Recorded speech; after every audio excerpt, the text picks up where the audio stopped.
In every corner of the world, there are secrets, stories that exist beyond understanding. Tonight, we uncover three terrifying haunted tales: the abandoned amusement tunnel, the desolate hospital ward, the abandoned carnival ship.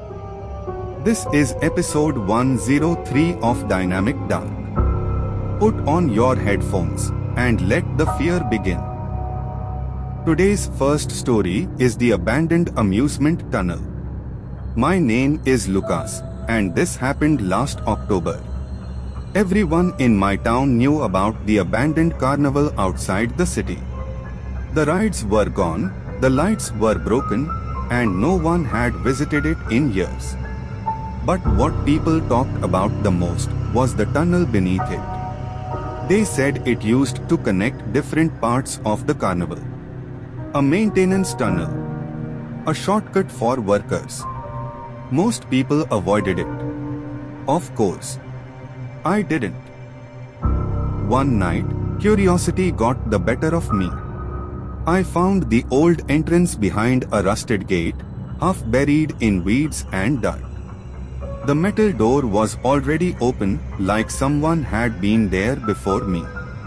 I pulled out my flashlight and slowly crawled inside the abandoned amusement tunnel. The air was cold and smelled like rust and wet concrete.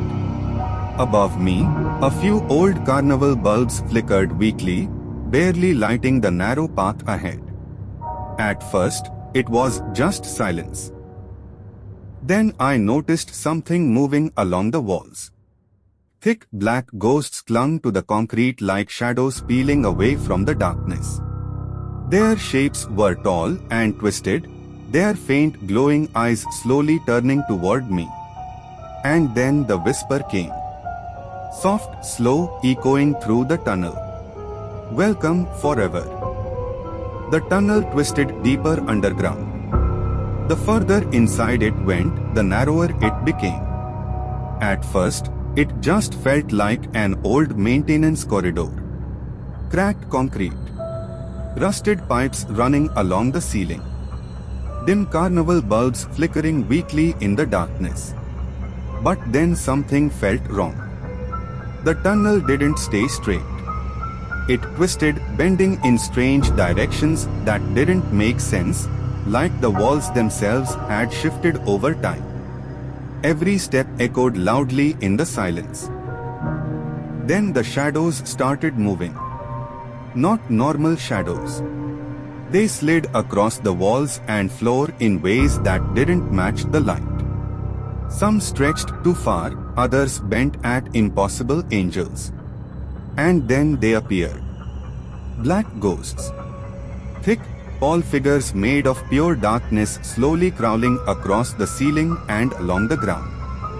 Every step forward made them grow taller, longer, closer. The air suddenly felt colder.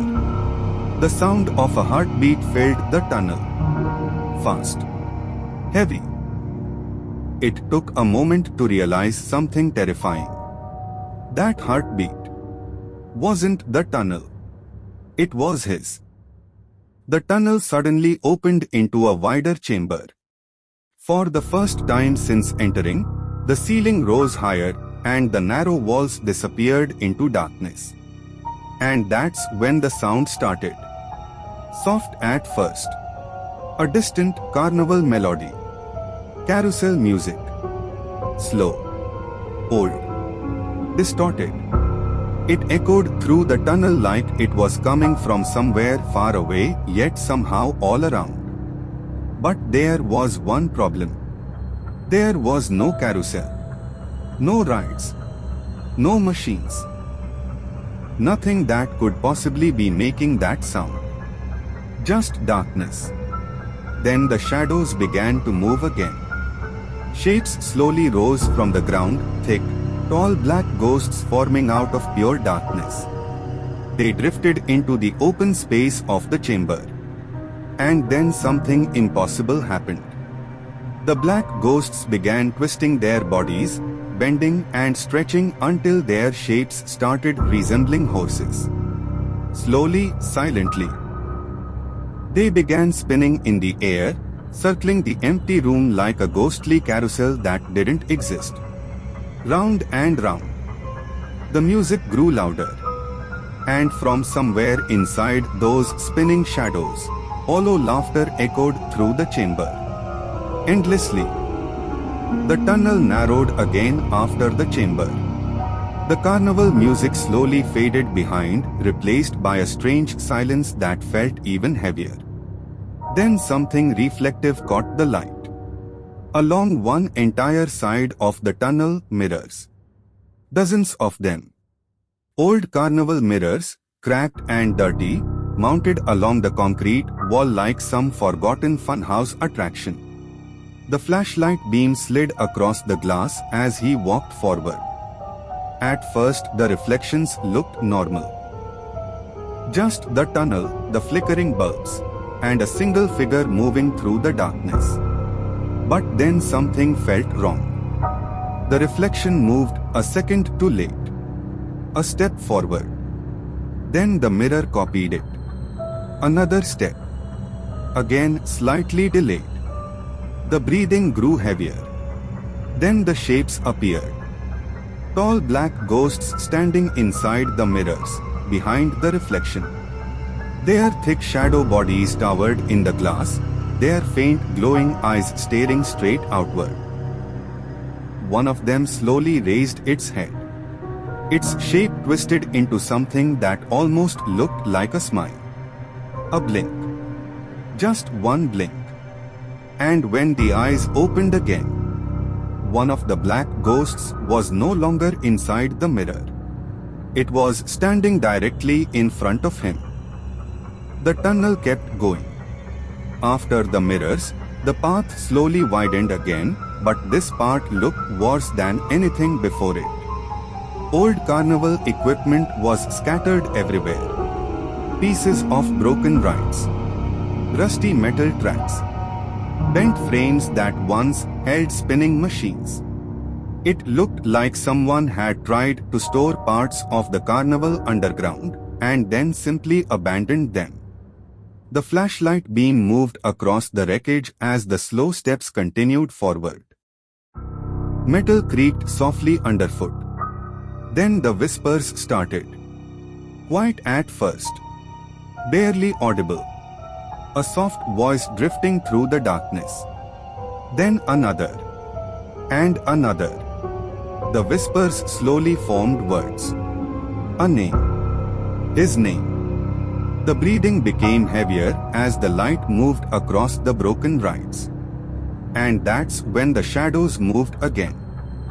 Several thick, tall black ghosts emerged from the darkness between the rusted machines. Their bodies twisted and bent unnaturally as they moved around the collapsed rides. Every time a step was taken forward, they moved too. Closer. Following. And suddenly it became terrifyingly clear. No matter where the next step went, the black ghosts were going to follow. After what felt like hours of walking, something finally changed. Far ahead in the tunnel, a faint light appeared. Small, weak, but real. For the first time since entering the tunnel, hope appeared. The steps turned faster. Then running. The light grew larger with every step, glowing at the far end of the corridor like an exit waiting just ahead. The cold air rushed past as the footsteps echoed through the tunnel. Almost there. Just a little further. But something felt wrong. The tunnel didn't get closer. The light stayed the same distance away, no matter how fast the running became. Breathing turned heavy as the steps slowed down. Then the realization hit. The tunnel was looping. The same walls. The same pipes. The same flickering lights repeating again and again. And slowly, the whispers returned. Looking up revealed them. Several thick, tall black ghosts hovering high in the darkness near the ceiling. Their shadow bodies stretched longer than the tunnel itself. Their glowing eyes stared down silently. Then one voice whispered through the darkness. Soft, slow, unavoidable. You belong here now. Today's second story is the desolate hospital ward. Her name was Emily, and she had always been curious about the abandoned hospital at the edge of town. The building had been closed for years. Broken windows, peeling paint, long silent corridors that no one wanted to walk through after dark. Most people avoided the place completely. But Emily didn't believe the rumors. One night, she decided to see the hospital for herself.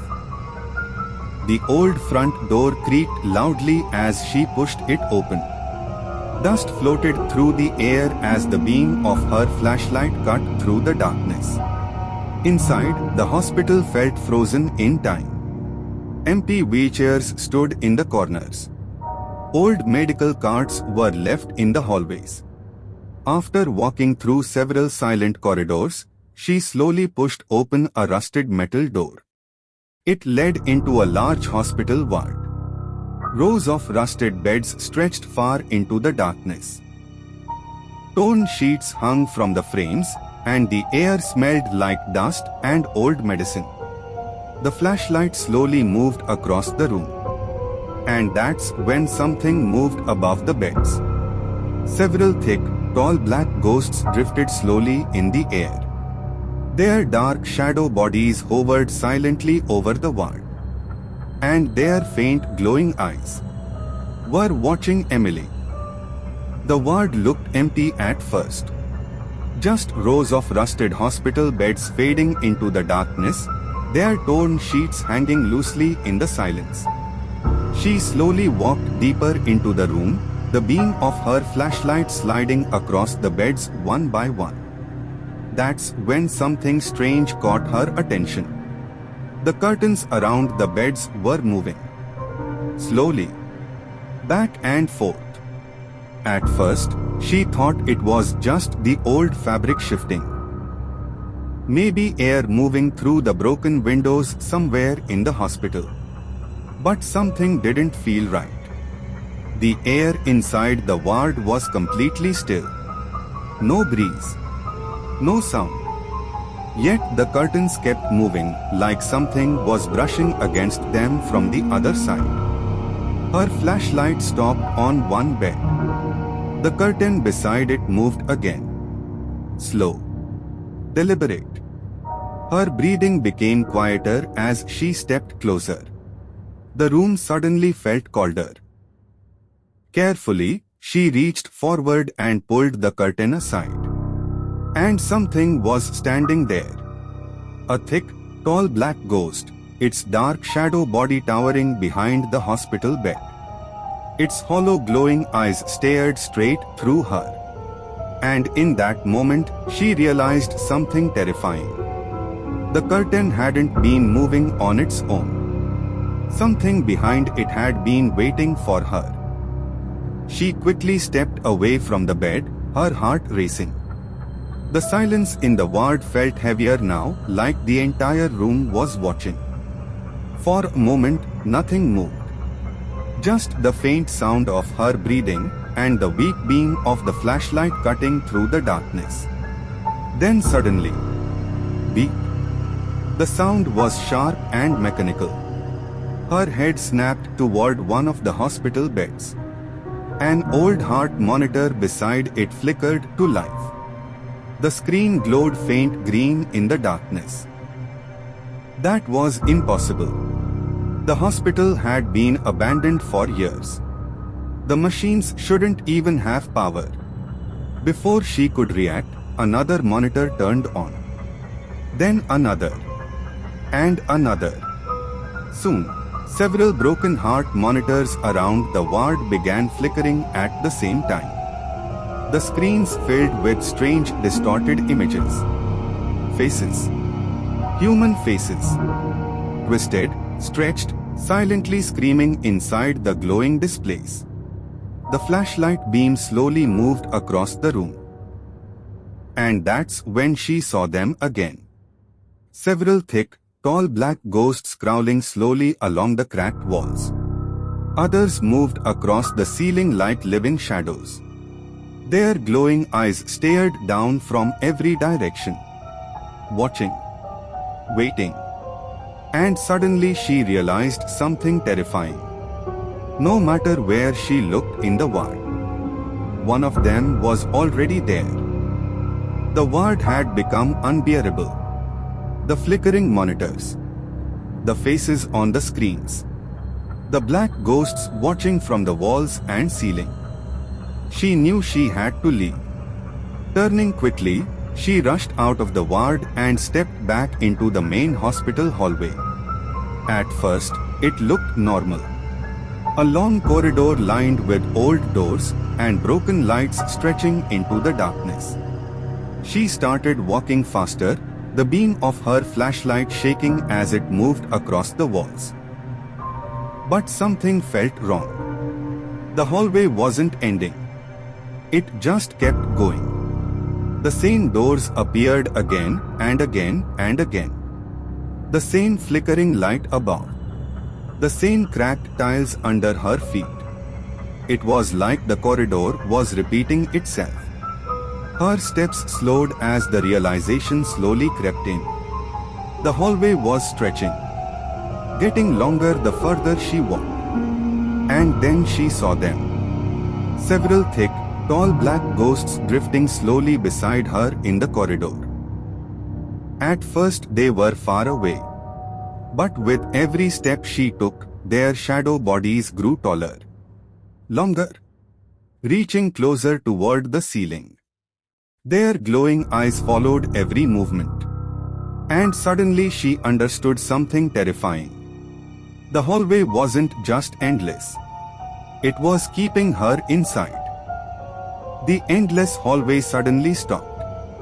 Right in front of her was a large metal door. Faded letters were still visible on the surface. Operating room. For a moment she hesitated. But the hallway behind her felt worse, darker, like something was slowly closing in. Taking a deep breath, she pushed the door open. The hinges creaked loudly as the room revealed itself. It was an old surgical theater. In the center stood a rusted operating table under a broken surgical lamp. Medical trays were scattered around the room. Old surgical tools lay across the metal surface, stained, dusty, and untouched for years. The air inside the room felt colder. Much colder. Her flashlight slowly moved across the table. And that's when she noticed the shapes standing around it. Several thick, tall black ghosts gathered silently around the operating table. Their shadow bodies towered over the equipment. They stood perfectly still, like doctors waiting for surgery to begin. None of them moved. None of them made a sound. But their glowing eyes slowly turned toward her. And suddenly she understood something terrifying. They weren't waiting for a patient. They were waiting for her. At the end of the ward, one hospital bed was still perfectly clean. A patient chart hung above it. Her name was written on it. Slowly, she looked up. Several thick, tall black ghosts surrounded the bed in silence. And from the darkness, a whisper echoed softly. Your turn. Today's final story is The Abandoned Carnival Ship. My name is Adrian. The carnival ship sat abandoned at the edge of the harbor, swallowed by thick fog. As I stepped onto the rusted deck, several thick, tall black ghosts were already there, watching me enter. Inside the ship were old carnival rides, completely silent. Small Ferris wheels and spinning rides stood frozen in the darkness. As he walked deeper inside, thick, tall black ghosts moved slowly around the broken rides. Their long shadows stretched across the walls, watching him. Suddenly, a music box started playing somewhere inside the ship. The airy tune echoed through the dark halls. As he followed the sound, several thick, tall black ghosts slowly gathered around it. Their shadow bodies swayed silently to the haunting melody. He ran back to the deck, but something was wrong. The ship felt much larger now. The deck stretched endlessly into the darkness. And beside the rails, several thick, tall black ghosts drifted silently, like passengers who had never left. Inside the main carnival hall, broken stalls and scattered prizes covered the floor. The place looked frozen in time. Behind the old counters, several thick, tall black ghosts stood silently, like workers still waiting for customers who would never come. When he tried to leave, the harbor was gone. The ship floated alone in endless black water. Around the deck, several thick, tall black ghosts surrounded him. And from the darkness, a whisper echoed softly. The carnival never ends. This was episode 103 of Dynamic Dark. Which story ruined your night? Tell us in the comments. The most terrifying comment will be pinned. Episode 104 is coming. Indian horror stories are even darker and more cursed. Like, subscribe and press the bell icon if you dare to step into the darkness again. Everyday new horror episode at 7:45 p.m. only on Dynamic Dark.